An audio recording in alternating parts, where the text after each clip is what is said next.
This is something that I've not taken lightly. It is my hope and prayer that we can honor Colin today. This is a bittersweet day for us all. On one hand, we're sad.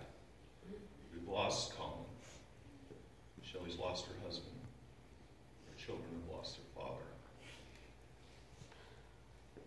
But it's also a day that we celebrate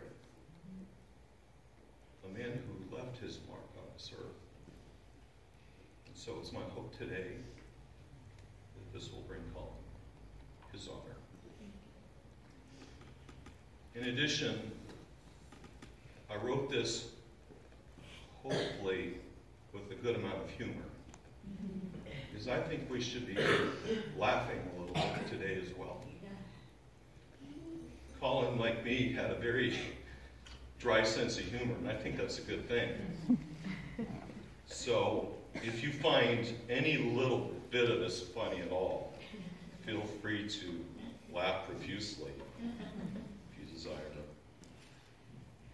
So, just who was this man, Colin Smith?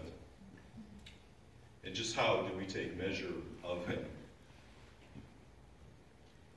I forgot my cheaters.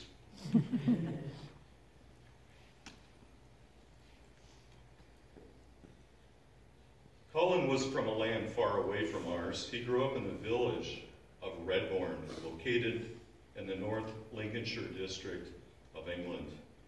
Born in 1947, just 2 years after the world's greatest conflict, World War II, ended. His dad's name was Alfred, and his mom's, her name was Eileen. The same name Colin and Shelley probably gave to their youngest daughter. Mom would also affectionately refer to Colin as just Col. Colin and I used to joke often as we would speak in our affected British accents, mine being a phony one, his of course real. He being the son of a fitta, for Colin's father removed and replaced aircraft instruments while serving in World War II. After the war, his dad worked as a tool and die maker while Mom stayed home to raise the kids, as so many did back then. Colin very much enjoyed the land he was from, England, with her spectacular fields full of lavender. It provided a favorite boyhood place for a young man in short pants to grow up, beside his very close brother, Tony. But soon the future would change, and Colin would leave his mother country behind. In 1957, Colin's father moved to Ohio to take on a new job in the U.S., initially coming over alone, leaving Colin, his 3 brothers, and Mom behind. A not so uncommon immigration tale. A few months later, at the tender age of 10, and still in short pants, I'm hearing some laughs, that's me. Colin boarded the SS Liberté to set sail for America. Oh, what a world which lay ahead of him. 2 very stark surprises met Colin aboard the stalwart ship Liberté. The first being a black woman who kept referring to young Colin as honey child. And I wasn't there, but I'm thinking that's what it sounded like. A term for which the young lad had no former comprehension or exposure. The second was the plate of worms being served in the ship's galley. You see, Colin also had no former exposure to what you and I commonly know as spaghetti. It was also perhaps this vision of a plate full of worms which contributed to Colin's unrelenting seasickness, which plagued him throughout the entire voyage, and undoubtedly also led to his decisive choosing to enlist into the United States Air Force and not the waterborne Navy. Interestingly, now we're going to divert a moment here because you're thinking, why is he going to talk about this? because it's funny and it's interesting. And I think Colin would want you to know this. So picture this young 10-year-old in short pants traveling on the SS Liberté. Did you know it was 55 feet longer than Titanic? Quite a ship. Only had 2 stacks, Titanic had 4. First owned by Germany, would be captured in May of 1945 by the U.S., who then turned it over to France a year later as partial payment for war reparations. The ship was actually initially named SS Europa, and France renamed it Liberté. At last, after a long 5-day voyage, Colin arrived in New York Harbor, like so many thousands of immigrants who had gone before him, staring up at the copper-turned green statue of Lady Liberty, a statue sharing the very name of the ship which carried him across the vast expanse of the Atlantic. Colin stoically expounded, "I wasn't very impressed."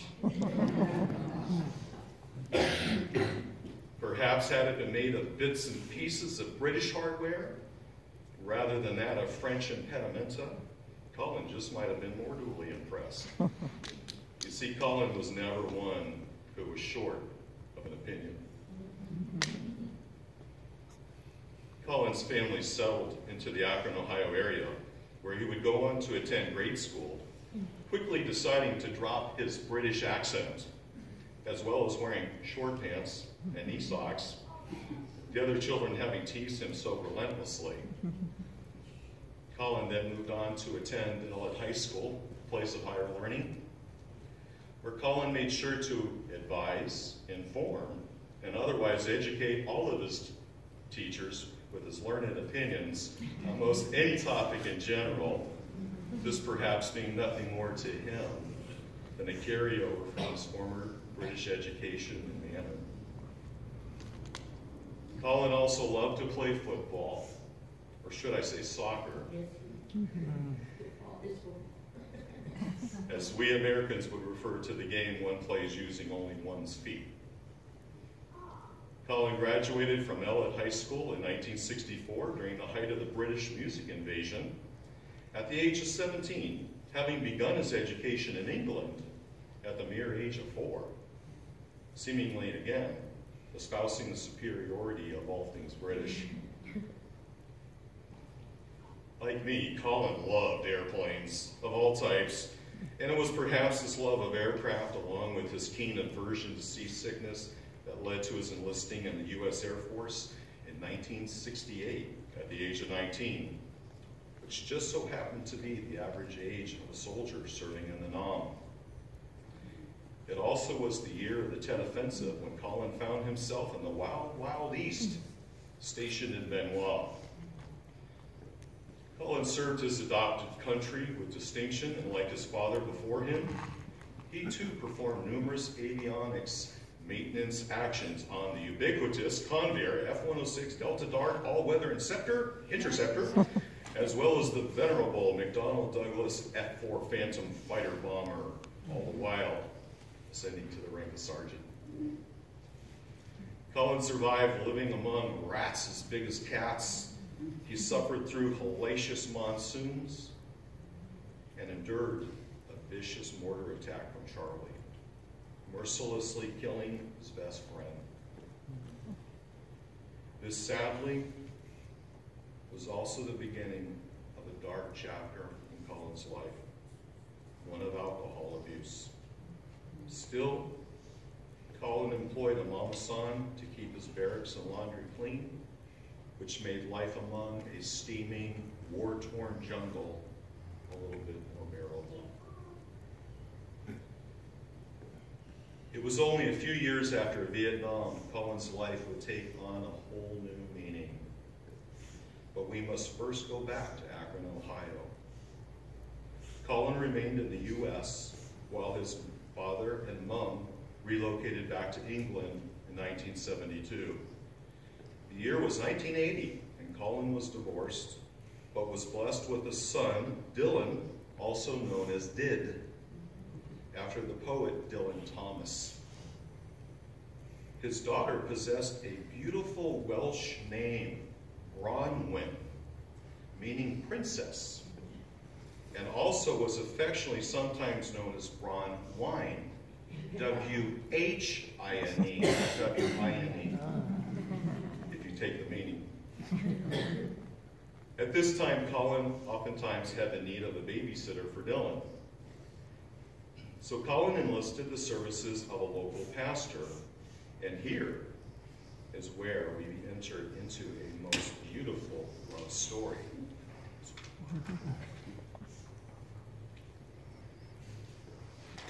And then there was this girl. Or should I more accurately say, this glowing woman. You see, there was a woman named Shelley, who also was a little down and out on her luck. She found herself living in her pastor's house as a place of refuge. There came a time when this pastor was leaving to go on vacation, whereby Shelley gladly assisted with the babysitting duties of young Dylan, Colin's firstborn. Well, Colin took one look at the glowing Shelley. Did I forget to mention she was 8 months pregnant? Well, Colin takes one look at this glowing woman, went weak in the knees, and did the only thing he could think to do. He asked her out on a date, and Shelley replied, "I'd love to." To Colin, it was love at first sight. To Shelley, love came a very short time thereafter. She too was smitten. So the day of the date arrives. Colin is going to escort Shelley to a Cleveland Indians baseball game. But as fate would have it, nature intervened. Shelley went into labor.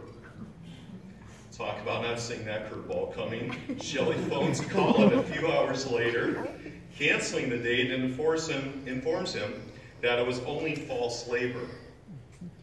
A very excited Colin replies, "That's all right, I'll be right over." And true to his word, Colin shows up upon her doorstep with a piping hot bag of Arthur Treacher's fish and chips. Do you think that's what set the hook in? So a few days later, Colin really does take Shelley out on their date. Only it was one of those kind of dates that sort of goes all day long, and to 3 separate locations to boot. The date started off with Colin taking all the kids, including Shelley's daughter, Renee, also known as Nene, Michelle, who was still baking away at a balmy 98.6 degrees Fahrenheit. Well, they pack up the whole crew and head off to Pizza Hut. And then it was off to the walk-in theater to see Star Wars, then back home to drop off the kids. Finally, it's now just the 2 of them. Or should I say the 3 of them? We can't forget Tiny Michelle, also known as Pootie Butt. Still baking away at 98.6 degrees. Well, they're off to the drive-in to see the James Bond movie, aptly named, mind you, For Your Eyes Only. But not so much of the movie was really seen, as Colin and Shelley spent most of the evening just talking. And then the evening culminating up to that first kiss. A kiss Shelley described to me, and I quote, "the most loving, gentle kiss of her life." And that was when Shelley knew she had a keeper. 2 weeks later, Shelley found herself in the hospital on a very dark, stormy night. After only 20 minutes of labor, Michelle was born in Mahogany Falls, Ohio, with her soon-to-be father, Colin, waiting right outside in the waiting room. And ironically, Michelle actually saw this man first.